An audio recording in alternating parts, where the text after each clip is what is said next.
I'd like to welcome to the stage today's moderator, the DC Bureau Chief of RealClearPolitics, Carl Cannon.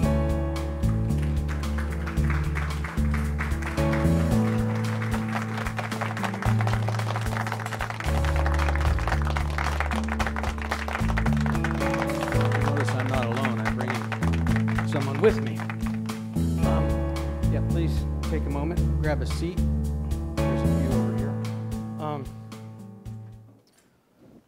You'll notice, did we turn our phones off? No, I was just checking what jobs I could get as a veteran. I need to change my military MOS or I'm not getting a job. Our guest today is a veteran. His name's Darrell Issa. Raised in Cleveland, Ohio, working class family. Enlisted in the U.S. Army, made the rank of captain before mustering out. Moved back to Cleveland, started a couple of high-tech companies there, Quantum Enterprises and Steel Stopper. With an A. Yeah, with an A. No, Steel Stopper. It's no an aluminum or steel. anti-car theft device. In the mid-'80s, he moved to California as I was moving here to Washington. Can you see me? I kind of have my back to you. How's that? Better? Hey, John. And where he started another, he settled in the then sleepy city of Vista. That's a little strong, but it wasn't as big as it is now. The thriving metropolis of San Diego and its surrounding rolling hills. All right. And he started another company called Directed Electronics. I'm pretty sure I heard your voice before I ever heard of you or you went into politics. I have a little surprise. I'll get to that in a moment. Yeah, it's what you think. Yeah. And I think I first talked to him when you were president of the Consumer Electronics Association. I was the regional reporter here in Washington for the San Jose Mercury News. You still had braces back then. Covering a beat. Acne, you're a teenager. Covering a beat we called high tech, right? But the San Jose Mercury News was the unofficial organ of Silicon Valley. Darrell Issa won a seat to Congress in 2000. He was here, first year here was 9/11, and you've pretty much, you never lost your interest in technology, but you pretty much participated in every spirited partisan fight we've had in this town since then, and some that aren't partisan. Yeah, well, I wouldn't want to miss a good fight. How many people thought SOPA Pippa was worth fighting over? See? Okay, I got, you did? I'm shocked. All right, but that thing about, I think I heard your voice. Zach, are you able to cue something up for me? I think this is you. I don't know. We're going to find out whether under copyright law this is fair sampling. Viper armed. Protected by Viper. Stand back. See why I went into politics. I got a voice for print.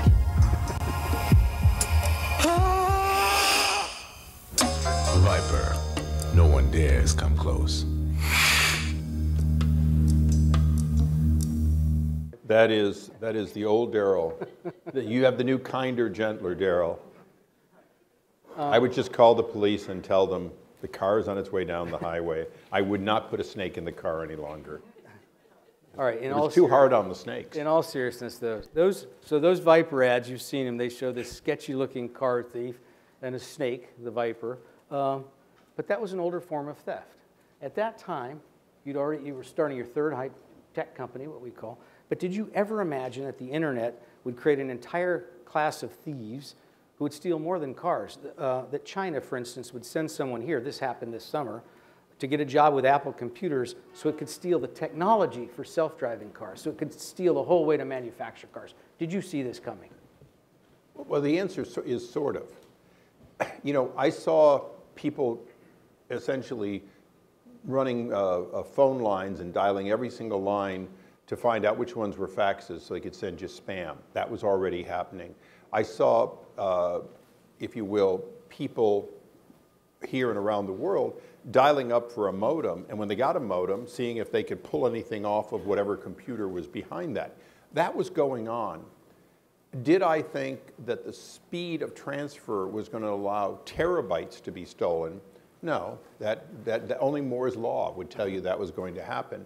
And I think the second part of it, which was is more insidious, we never really were thinking that next step ahead, that a company in China would put inside your modem chip, which still exists, you know, in any kind of a switching system, they'd put inside it a algorithm that allows them at will to essentially go into every single computer with those products somewhere in their hardware and steal anything they want. So I don't think we thought about sort of the organized, government-backed, high-tech, vast amount of stealing. When I came into Congress, we were thinking about people using your copyright, you know, clandestinely. We thought about people dialing up your modem and trying to see if they could hack whatever was behind it. Nobody really thought about government-based, organized theft at the scale that we see in a few countries. China, you already mentioned.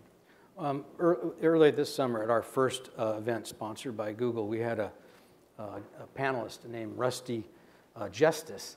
Is that a great name? Rusty Justice. Well, I think if he went to law review and you know, he could probably be less rusty in his justice. Well, he was actually came up as a coal miner, then became a coal engineer, left the coal industry and started in Pikesville, Kentucky, in the heart of Appalachia, a company to teach out-of-work coal miners how to code. Wow. And he's got this little hung out of shingle, he's making a living, but he told us this harrowing story of there's another company in his town, or it's nearby, and they communicate, but they have a completely separate system for communicating with the outside world. Their internal system, nobody can access. And he said that if they went, it'd be easier for him to go online, it'd be easier to communicate and sell and do things, but that if they did that, Chinese hackers would steal his trade secrets in 2 weeks. He said our product would be on the open market for sale in 6 months. This is the middle of Appalachia. I mean, so here's a guy using technology that we're here to talk about today, create jobs, and a country, you know, 7,000 miles away can go in the heart of Appalachia and steal it. What's the answer to this? Well, according to the president, it's tariffs. Oh, I was going to get to that. Well, but I bring it up for a reason. You've got to have a response to an individual criminal element. The guy sitting there in flip-flops, dialing up, so to speak. And, you know, we have an FBI, and they go in and they raid him. But if that person's in another country, well, then we need laws where their FBI goes in and raids them. But if it's, in fact, the government condoning or even doing it on military bases with government-paid employees, then we have to have a reaction that we currently don't have. We don't have a United Nations that will sanction directly for this kind of activity. And we don't have a protocol for cyber response. And that's both destructive cyber and theft. And we're feeling our way currently, Congress, the President, even the ITC, all of government is trying to figure out what is the measured response, because we have it in other areas, we don't have it in the cyber world right now. Tariffs are not without being a potential element of we can economically hurt you if you won't play by the global rules. Now that cuts both ways, so let's remember that we've lost in the WTO at times too, but it is important to ask, if not the current posture of the President and the administration, then what is the answer to something that's been pervasive for a couple of decades now? Do you think the President announced these, he ran on it. I mean, it wasn't a shock that he was thinking of this. I mean, and this engineer I was talking about from Kentucky, this coal engineer turned a high-tech entrepreneur, said he was a free trader and he was uncomfortable with the idea of tariffs, but he was glad someone was sticking up for American intellectual property rights. Do you think the President should have given, you know, what other presidents would do in a case like that, given a major policy address, maybe to both sets of Congress, prime time, and really laid out the case against China before enacting these tariffs and really tried to bring public opinion with him more than he did? Maybe he thought it was already there, but he didn't make the case very, very well. Well, and everyone can have a completely different opinion. Mine's based on the decades that I've been involved both on the government and the private side, because I remained on the board of my company for many, many years while I was here in Congress. And, you know, it became so normal that even though my former company was manufacturing products in China, my CEO had to drive past a building that in the largest print possible had some of our names on it because they had decided to make knockoffs of our products. Now, it was bad enough they were knocking them off in China and selling them in China, but then they showed up in Singapore and Taiwan.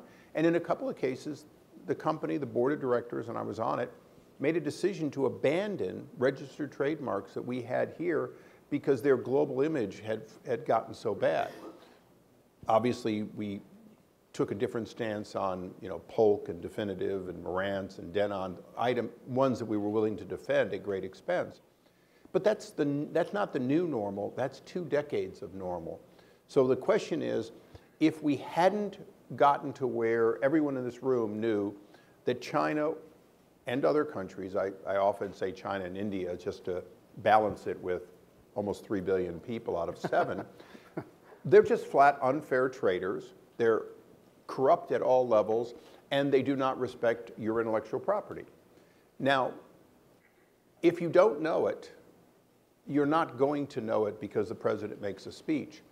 What I think is interesting, and I think all of us, because I made a speech just after the president, the day he was sworn in, to the technology community, and I told them, look, you're going to be surprised at a guy who built buildings who doesn't really understand any part of technology. He's not a techie at all. He was using a flip phone when I met him, very effectively too, by the way, but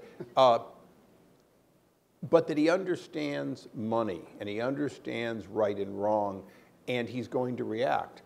I don't think any of us thought that a very esoteric national security 232 provision was going to allow commerce to do tariffs so quickly. But because he discovered that, and because it's almost as quick as an order signed by one person, not even the president, it was inevitable that we were going to end up acting much quicker than somebody who thinks they have to get a consensus from Congress to begin doing this. I'm going to be the tech, but I'm also going to be a Trump supporter in a sense. If we went to Congress, Congress probably would have given the president an awful lot of sanctions. You could have gotten Republicans and Democrats to actually be shamed into putting tariffs in. But that would be like Smoot-Hawley. It would not be a strategy that could be turned on and turned off. The current strategy has one benefit that all of us in tech need to both want and lobby for.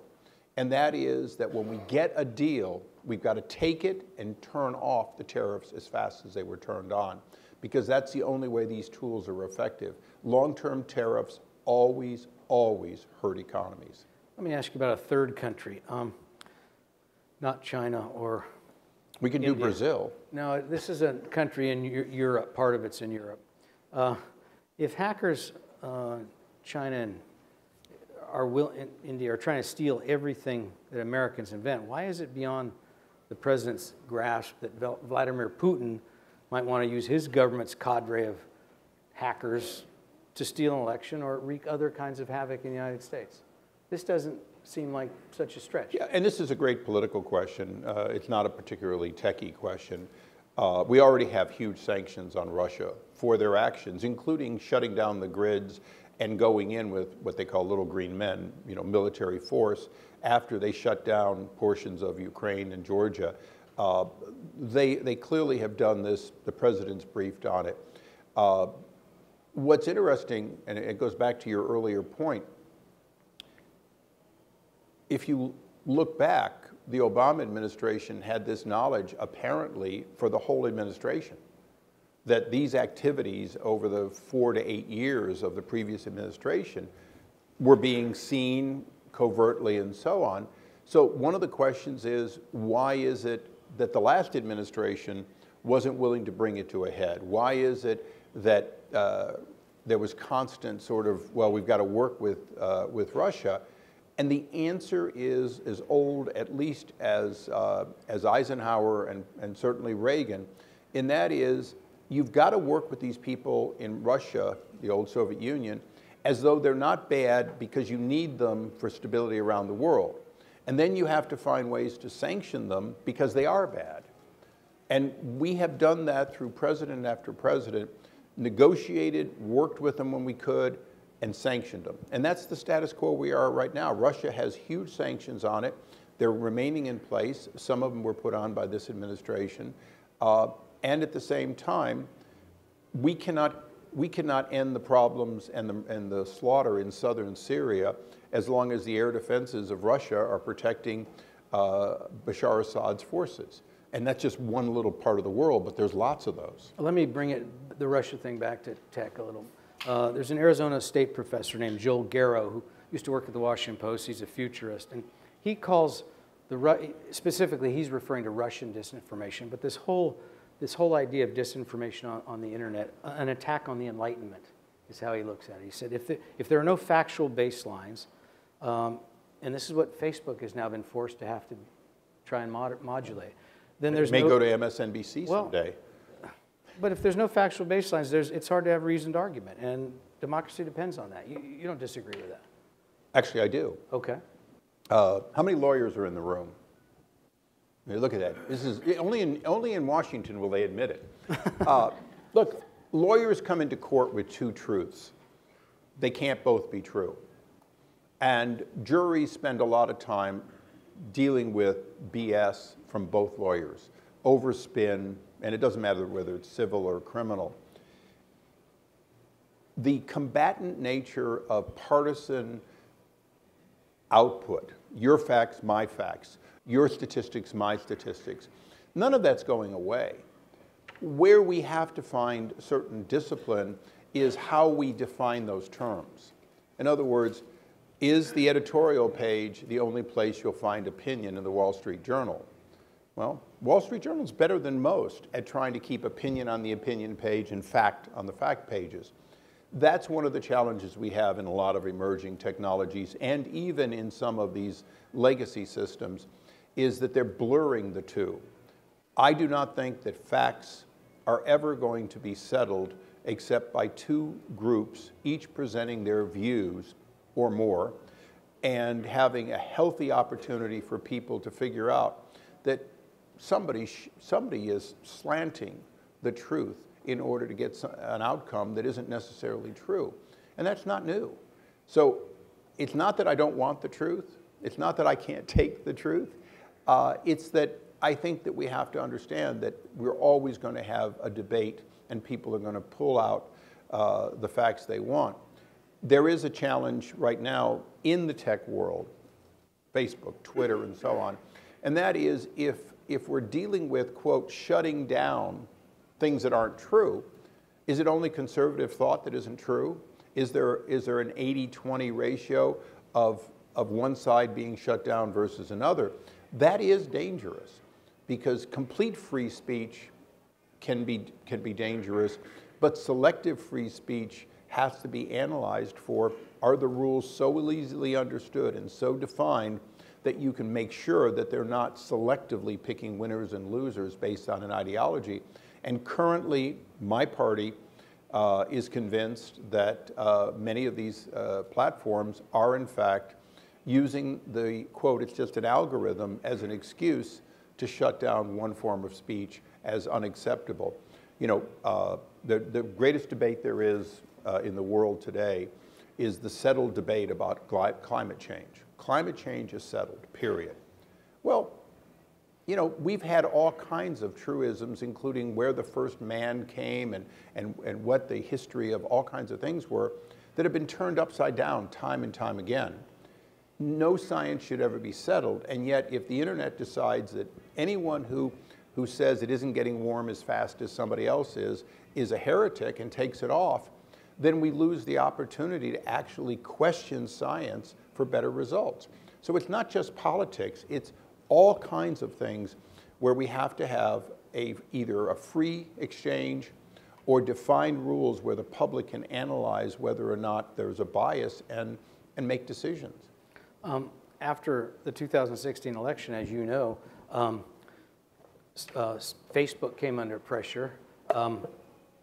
I submit to you that CNN and these other cable news that gave Donald Trump an open microphone, maybe they should have been under some pressure, but Facebook was. At Facebook's annual shareholder meeting last May, some critic of Zuckerberg's hired a plane with one of those banners and it flew overhead and it said, "You broke democracy." Two questions about that. Is democracy broken? Three, I guess, based on what you said. Second question is Mark Zuckerberg the guy to blame for it? And three, is the corrective going to be worse than what happened in 2016? This corrective that you've been talking about. Well, the term yellow journalism is something you had to learn growing up in this industry. What is yellow journalism? Sensationalism. But it's also basically biased newspapers. William Randolph Hearst ran a newspaper syndicate that picked winners and losers politically before I was born. And he ran it very successfully. My hometown newspaper, the San Diego Union Tribune, was owned by conservative Republicans for a generation. I worked for them, Jim Copley. Right, and Jim Copley couldn't save Nixon, but he never allowed a bad picture to be printed. He hired Herb Klein when he left the White House and kept Herb on until his former White House communication director. Right, his last days. So there's nothing wrong, and there's nothing historically wrong in viewpoints, a more conservative newspaper, a less conservative newspaper. There is a challenge when you have essentially monopolies. Anytime you have a monopoly, it ends up having to be questioned of whether it should be regulated like a utility with a different lack of bent. And the success of Facebook puts them in this odd situation in which if they have a bent, then how do you bend back to create a balance? One second. A couple more questions. They're rushing me, but I will not be rushed. You won't be Russian? Come on, folks. I got to lighten up a little. Take it out of the next guy's time. Here he is. Hey, I don't know how to tell you this, brother, but I'm on your time. You know, you didn't show up, so you were first. All right, I'll try. Time just takes over, doesn't it? You know? Okay. All right, this gentleman has a microphone. We better get to him quick. All right, I got 2 or 3 more, and then we'll take some from the audience. Okay. We could just have Doug come up here and answer some of these. We'll be He's good. so much fun. I got it. You got different questions for Doug? Yes, I do. Doug, you don't get the Russian questions, lucky dog. There are more lines of code in the new Ford F-150 that's coming out with aluminum, by the way, instead of steel. Takes 750 pounds out of it, but I digress. Well, not only that, you're about 6 years past when they put the aluminum in. No, the new one. The new one. But they already put the aluminum body, well, and they already took 700. Take another 700 off? Well, maybe I'm thinking of the Ford Ranger they're bringing back. Anyway, there's more lines of code in it than the F-16. And this was, and see, better software has less code that works better. Well, but these traditional industries have... How many coders here that look and don't count the number of lines of code as success? Oh, come on. It's how much you do with how few lines of code. You're filibustering now. I am. All right. I'm dating myself, too. That's all right. But here's what I want to ask you about, because these traditional industries have done pretty good incorporating the digital economy. But some are fighting it, and the ones who are fighting it are fighting the peer-to-peer economy. You are co-founder of the Congressional Sharing Economy Caucus, and I want to ask you what you make of the opposition to companies like Uber and Airbnb. Well, look, some companies are in conventional industries that are used to having monopolies. The cab companies had monopolies, so we understand why cabbies objected to it until in large numbers they began deserting their cab companies to become Uber drivers. Last night or this morning I was on in an Uber, but he had 4 different software packages, including obviously Uber and Lyft. He worked off of. Why? Well, because he enjoyed the benefits of an economy that gave him something that no cab company could give him, no grocery delivery company could give him, no company could give him until there were multiple software companies that empowered him to make a living and to make choices, including, and he told me about this, he said, He said, I keep Lyft because they take prepaid credit cards, which Uber doesn't. And I keep Uber because they let me navigate home, picking up jobs as I'm going home, because in order to compete, they didn't just give him an occupation, they let him go all the way to Galveston from Houston and then say, but I want to be home in 4 hours, and every pickup he had after that got him closer to home rather than random. This kind of innovation doesn't happen in stodgy old monopolies. So is there a penetration? Absolutely. Does it take time? Yeah, absolutely. Will we be better for it? Absolutely. When it comes to Airbnb, the fact is that's direct competition with hotels, and there is a viable, legitimate question for whether businesses that accommodate people should have some form of the same rules of the road. But it has nothing to do with the software. If you're Marriott, you'd better darn well have your software every bit as good as Airbnb, or you're not going to get guests. So they're doing a favor on the software side. There is a legitimacy to, if your neighbor has a bachelor party and it disrupts your life, you're asking, is Airbnb operating a business to my detriment against zoning? But that part of it is societal. It's not really the facilitator. Airbnb is doing something that's great for an industry. It's forcing everybody to improve their game for where and how I choose to stay. You also helped found the Internet of Things caucus in the House. It's been fun too. Yeah, and I'm from San Francisco, and I think of the Internet of Things. What's the Congress role there? What are you trying to do?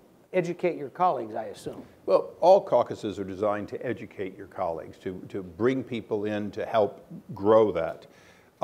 We do it mostly through educating staff who then are, in fact, the artificial intelligence of Congress. Oh, you know this one. You know, the congressman makes the following statement written by a staff who actually knew what he was going to say. Well, then who's to blame when Orrin Hatch looks at Zuckerberg and says, wait a minute, Facebook doesn't charge money to users, how does it make a profit? So that was a failure of the Internet of Things. Not everyone can get a 10% tithing out of their constituents. But the fact, though, is that we have to educate, but we also have to recognize that at a time in which there are privacy questions at Google, at Facebook, at Twitter, there's all kinds of those questions. You also have a new emerging technology that needs to be not regulated. As a matter of fact, it needs to be facilitated. The growth of artificial intelligence, making an automobile that is smarter, and putting in voice commands, your eye recognition, all the things that can happen. If we try to regulate it, it will speed up its progress as fast as healthcare, which, by the way, we need to extend patents just so they can get a return on their 20-year investment. We need to make sure that innovation keeps going as fast as it is. So we're also educating that the Internet of Things is going to happen unless we get in the way and slow it down. And right now, we're not getting in the way, we're not slowing it down, other than we're not providing enough free and available bandwidth.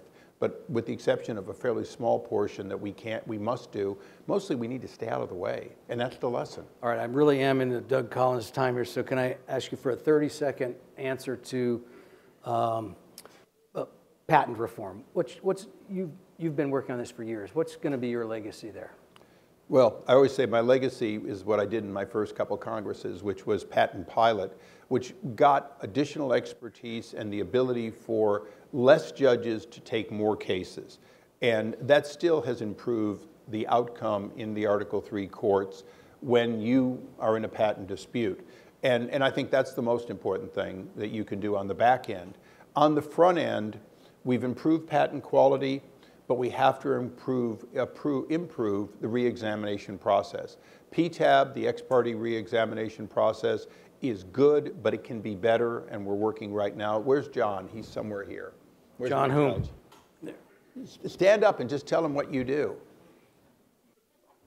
Hi, I'm John Lee. I'm a judge on the PTAB, but currently on detail with the House Representatives. And I'm helping the chairman, perhaps the legislation.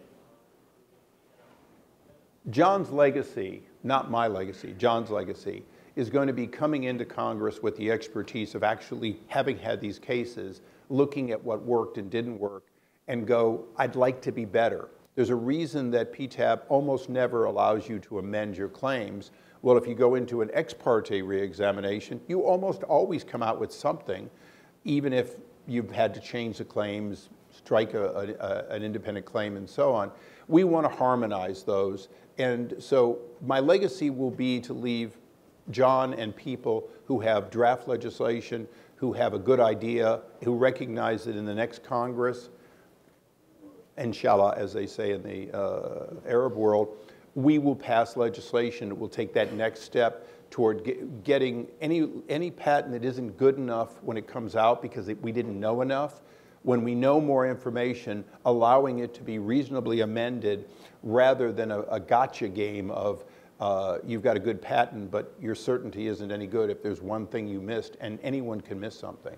All right, that leaves my 30 last... seconds, would I do it? No, you didn't, but that's all right. Last question. You mentioned Congress. You're retiring from Congress, although not from life, and I expect to hear from you in the future, but since we're Real Clear Politics, let me ask this question. What are the chances Republicans will manage to hold on to California's 49th district?